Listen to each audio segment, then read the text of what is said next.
අද මම වෙත් ඉන්නේ කතරගම පුදබිමට කේපාකර් කලා ටීවී එක්ක.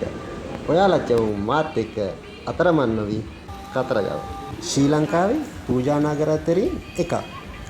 ශ්‍රී ලාංකික බෞද්ධයන්, දෙමළ, හින්දු, මුස්ලිම් ස්වදේශීය වැඩි ජනතාව අතර පුද පූජා පවත්වන සිද්ධස්ථානයක්.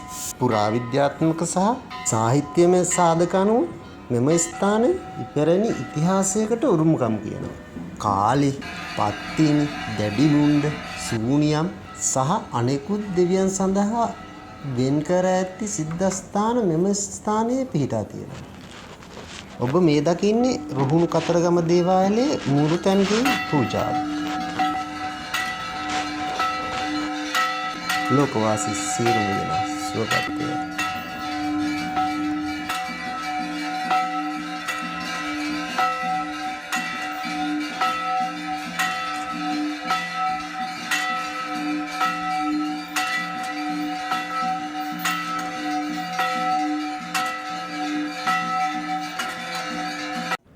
මෙහි ඊටාම වැදගත් පූජාසනය මහදේවාලය හෝ කෝවිල නමින්ද හඳුන්වයි.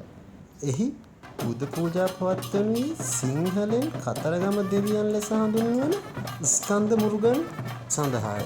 මෙම පූජා භූමිය යන්ත්‍ර මන්ත්‍ර වැනි ගුප්ත ක්‍රියාකාරකම් වලට යොදා ගන්න ලබනවා.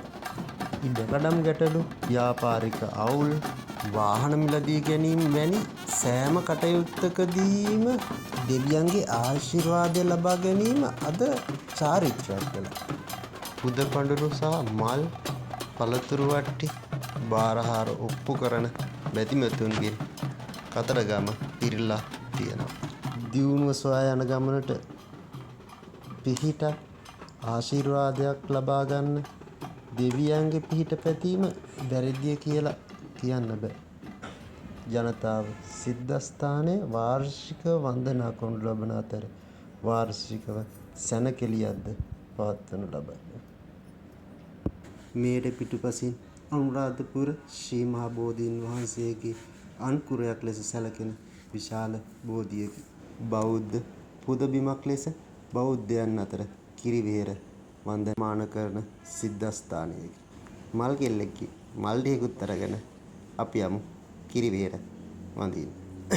මාත් එක්ක මේ ගමන ආපු ඔයාලටත් ගොඩක් පිං.